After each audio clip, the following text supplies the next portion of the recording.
No dia 12 de maio, o ICE fez uma coletiva de imprensa e anunciou uma operação nacional contra a fraude no OPT. Mais de 10 mil estudantes foram identificados. Visitas surpresas a empregadores em vários estados. E uma frase específica que eu preciso que você ouça com atenção. O ICE disse que isso é apenas a ponta do iceberg. Foi aí que muita gente entrou em pânico. Mas existe uma diferença crítica entre quem está em risco e quem não está. E é essa diferença que tem nome, tem documentação e tem checklist. E este vídeo não é aconselhamento jurídico. É análise para que você chegue com seu advogado com as perguntas certas. Vamos começar pelos fatos.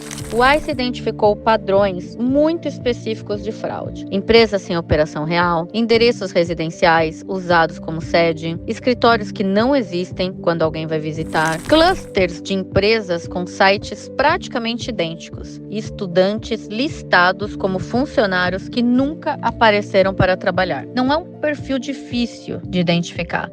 É exatamente o tipo de esquema que existe há anos, o chamado Pay to Stay. Você paga para constar no sistema, não trabalha de fato e não tem supervisor real.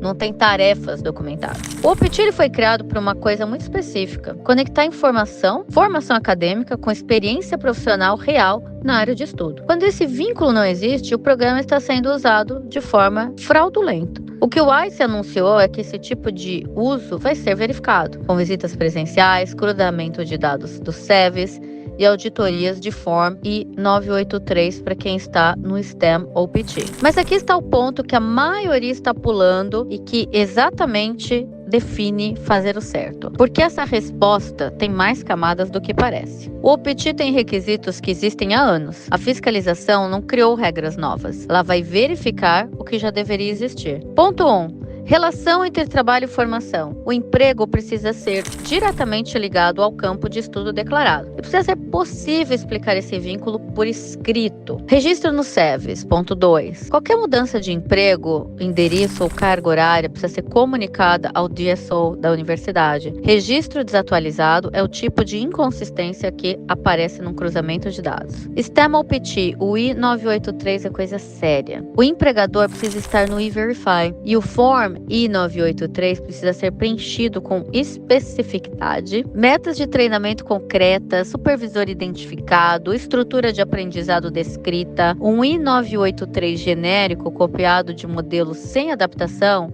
é um sinal de alerta. Ponto 4. Evidências de rotina de trabalho. Se houver uma visita no empregador, os agentes podem perguntar pelo supervisor, pedir registros de presença, verificar se as tarefas declaradas correspondem ao que a pessoa de fato faz. Documentação não é burocracia, é o que diferencia quem tem uma história consistente de quem não tem. E agora vem a pergunta, que eu sei que está na sua cabeça. Alessandra, o meu caso está em dia? O meu emprego passa nessa avaliação? Essa pergunta só tem uma resposta correta e ela começa com a análise do seu perfil específico. Porque o OPT não é um programa de resposta única. É uma situação, depende da sua área de formação, do seu empregador, do seu histórico do SEVES e de como isso tudo está documentado neste momento. É exatamente para esse tipo de análise que existe a nossa assessoria StudyWork USA, uma assessoria acadêmica, tá? Numa análise de perfil gratuita, você apresenta a sua situação e entende quais são os seus pontos de atenção, antes que qualquer fiscalização chegue até você. O link para agendar está aqui na descrição desse vídeo. Agora, tem um ponto mais importante que eu preciso te explicar sobre o que essa fiscalização significa para o programa no médio prazo. Existe um efeito que poucos estão mencionando nessa discussão. Quando esquemas de fraudes coexistem com o OPT legítimo, acontece um problema narrativo. O programa inteiro passa a ser associado à irregularidade. Mas não é isso. O OPT, gente, ele não é um benefício permanente.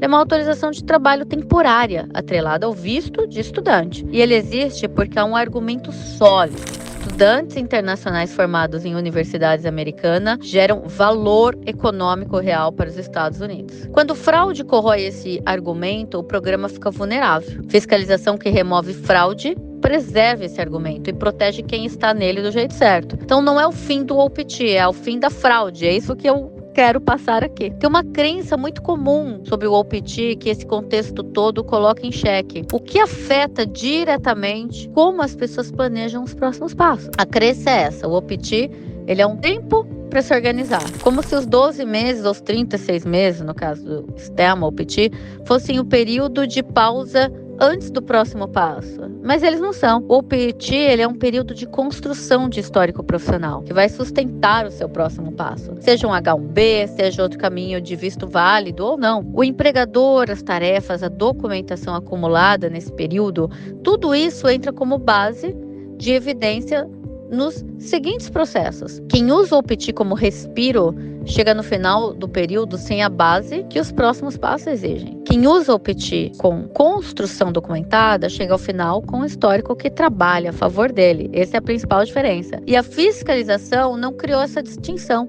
Ela apenas tornou mais viável o que sempre foi verdade. O OPT ele foi desenhado para quem quer construir uma trajetória nos Estados Unidos, não para quem quer ganhar tempo. Isso leva diretamente ao ponto mais importante desse vídeo, que é o cenário inteiro revela sobre como o sistema foi desenhado e o que isso significa para quem está construindo o caminho certo. O sistema americano de imigração por trabalho é baseado em um princípio muito claro. Você precisa demonstrar que existe uma relação real e verificável entre a sua formação, a sua experiência e o trabalho que você está fazendo. Isso não é obstáculo, é o critério que, quando cumprido, cria um caso consistente. O crackdown no OPT não é um sinal de que o sistema está fechando. Ele é um sinal de que o sistema está se tornando mais criterioso com quem não tem essa relação documentada, com quem frauda. E mais proteção para quem tem. É muito claro isso. Quem entende isso não lê essa notícia com medo, lê como um dado de contexto e ajusta o planejamento de acordo. E se você quer mapear onde o seu processo está e quais são os pontos de atenção para o seu perfil específico, o link para análise de perfil gratuita da StudyWork USA está na descrição. Na próxima semana eu trago um vídeo sobre os erros mais comuns no preenchimento do Form